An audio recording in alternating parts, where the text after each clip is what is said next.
Duck tours, woo!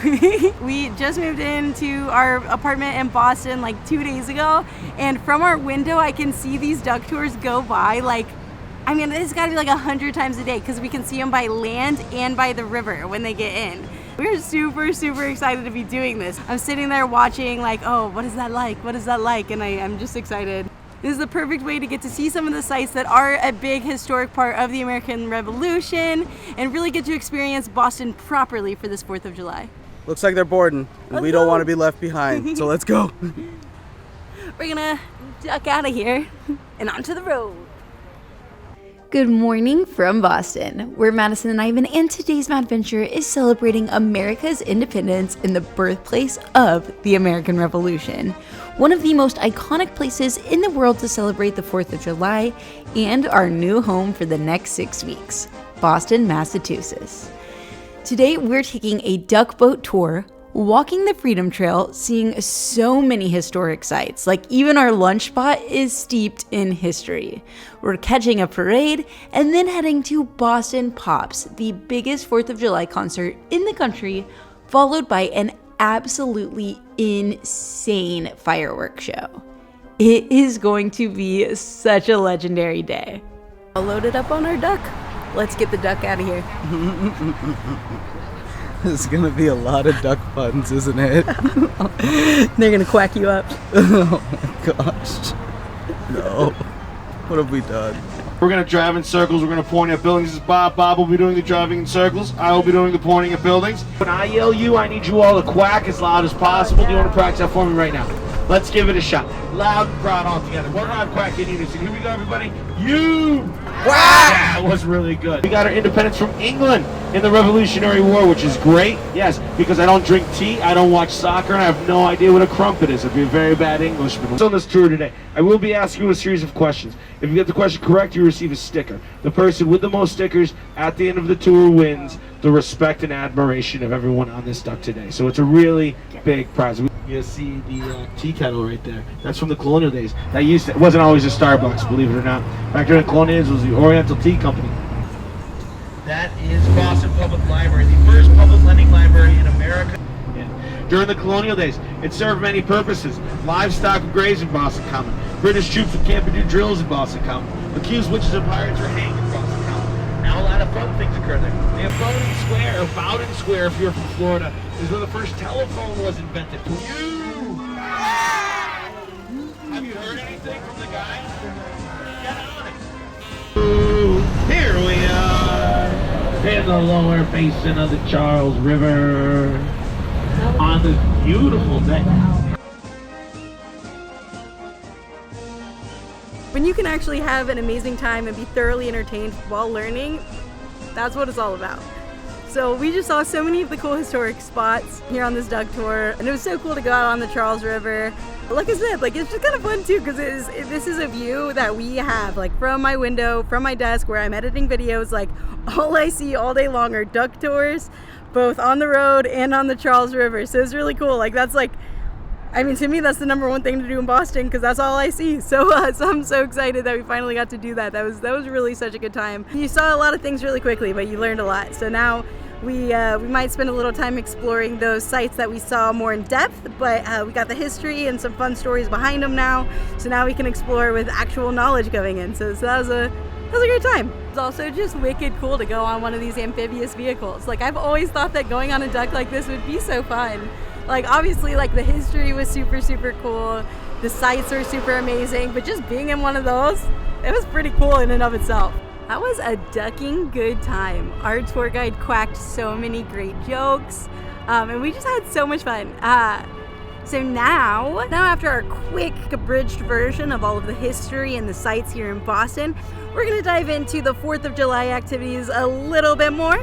We are headed back to the old State House that we actually saw on our tour already to celebrate the 4th of July with a reading of the Declaration of Independence, where the Declaration was first read publicly in Boston back in July of 1776. And the best way to walk to the old State House is along the Freedom Trail, a 2.5-mile walking trail that tells the story of the American Revolution and beyond through its many stops, which include the old State House, but first stop is Bunker Hill. And now we are at the Washington Monument. Just kidding, just kidding. This is the Bunker Hill Monument, which was actually built long before the Washington Monument. Bunker Hill was the site of one of the earliest major battles of the Revolutionary War, where the local militia held the hill and were attacked by the British. Now, they held their ground as well as they could. They didn't have that much ammo, so the British came at them strong with their trained army, and they went up the hill once, had to retreat. The militia defended a second time successfully, but finally, the third time, the English did manage to take the hill, but it did cost them dearly, about half of their entire army. The Battle of Bunker Hill actually set the tone for the rest of the Revolutionary War, and the rest is history. It's all history. It's all history. Next stop, the USS Constitution. While not a part of the American Revolution, this warship is a super cool part of US history. Its construction, along with 5 other ships, was a direct result of an act signed by President George Washington, creating the US Navy. It has been victorious in 33 battles. There's so many cannons here, like I can't imagine it losing. Crazy. It's for the cannon. Camera is the cannon. Oh, that's a Sony. It took me a second, but that was a good one. We cross the river into the north end. So this is the Old North Church from the midnight ride of Paul Revere. They say the lanterns, one if by land, 2 if by sea. This is where the 2 lanterns, if by sea, were hung as a signal to everyone to show that the British troops were coming. Crazy to just see this piece of history. But like right up there in the steeple, that's where they were. That's where the signal lanterns were held.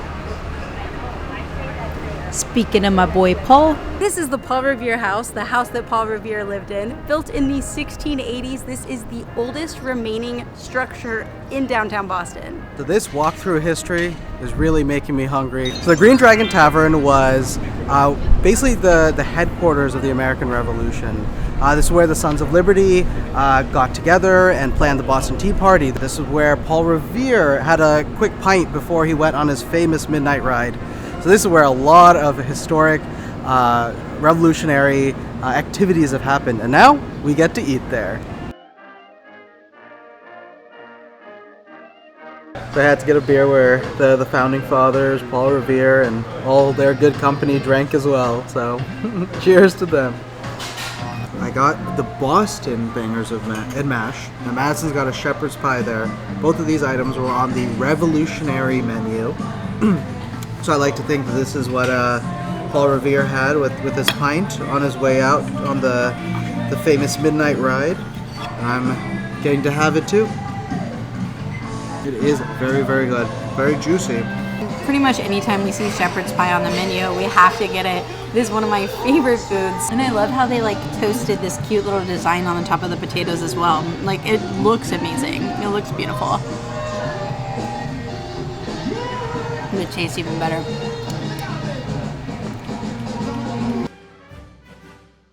This is Faneuil Hall, often referred to as the home of free speech. This is where America's first town hall meeting went down, and so many of the revolutionary meetings happened. This is the old State House where we are about to hear the Declaration of Independence being read, but it is also the site of the Boston Massacre, one of the biggest events that led to the beginning of the American Revolution.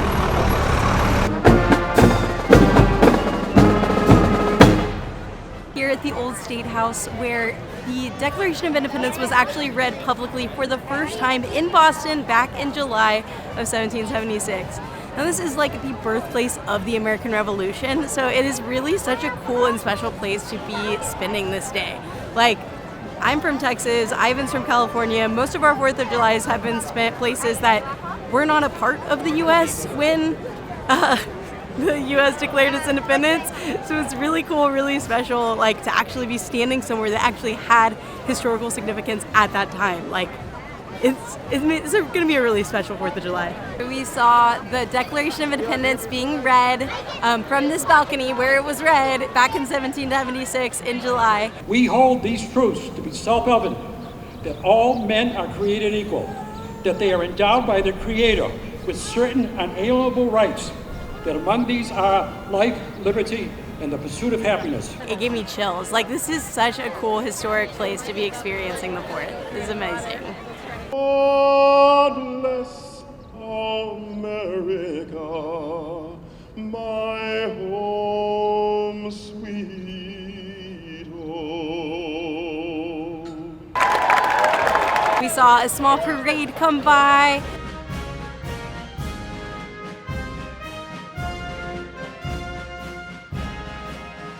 There was a band playing Stars and Stripes Forever and confetti cannons.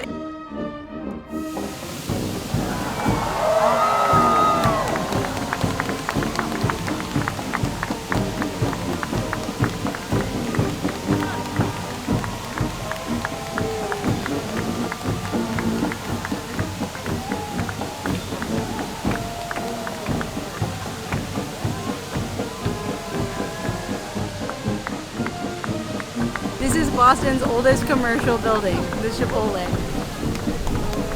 Building is where the sermons and speeches happened that led to the Boston Tea Party.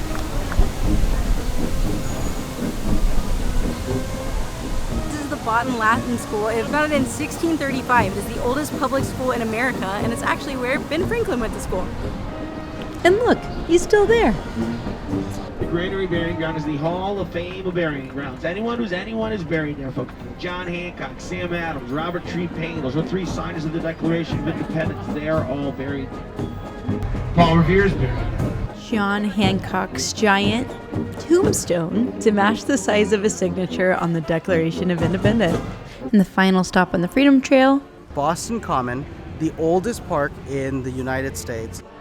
Whew, after all that walking and learning, I think we've earned ourselves a concert and a fireworks show. We're at Boston Pops. I had read online that we were supposed to get here like super early. I had read online that people started lining up here at dawn. But this year they opened up the gates at noon, so we showed up around 11:30 to get in line, and it was such a long line. I was like, are we even gonna get in? I'm not sure. But we had read that, because the concert doesn't start till 8, so lining up at noon seemed a little bit crazy. We read that they gave you this, so that you could leave and come back. Came in, put our picnic blankets down, got our wristbands, and headed out for a few hours. And when we came back around 5 something, there were still people being let in. Like, we definitely didn't need to do all of that extra work. Of the Boston Pops Fireworks Spectacular. Support and defend the Constitution of the United States. To support and defend the Constitution of the United States.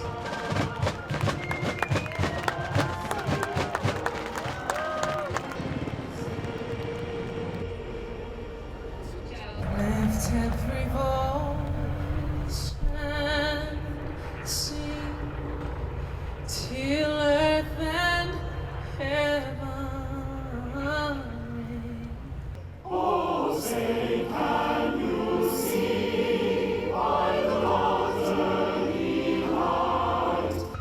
There is such a fun variety of performances. Now, we are thrilled to be joined by our very special guest, artist Shaka Khan.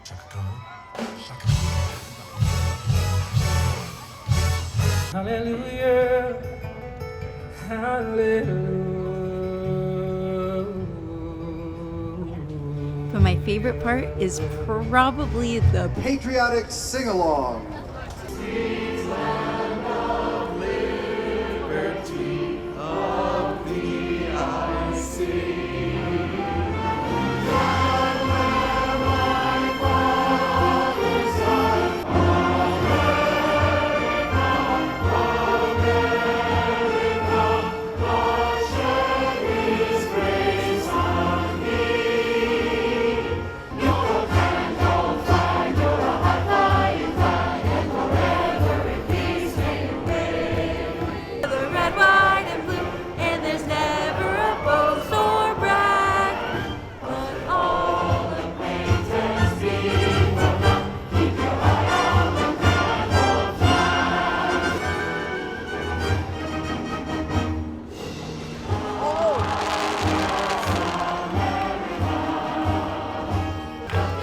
Okay, but actually my other favorite part was when we sang the military songs and the people stood up when the branch that they were a part of's song came on.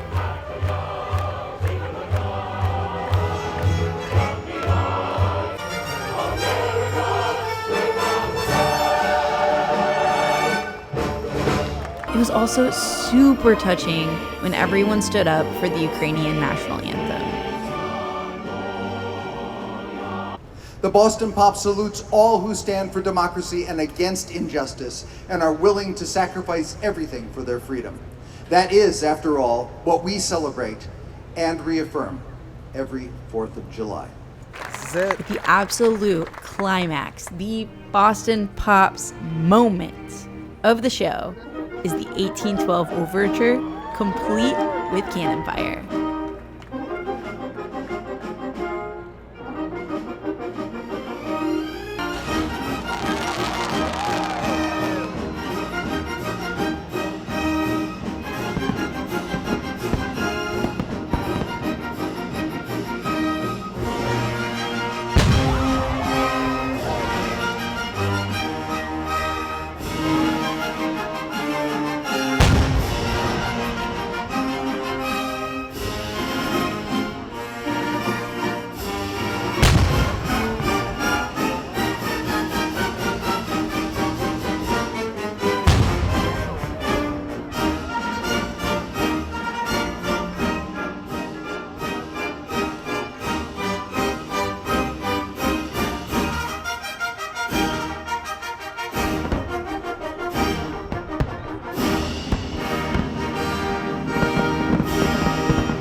That was awesome.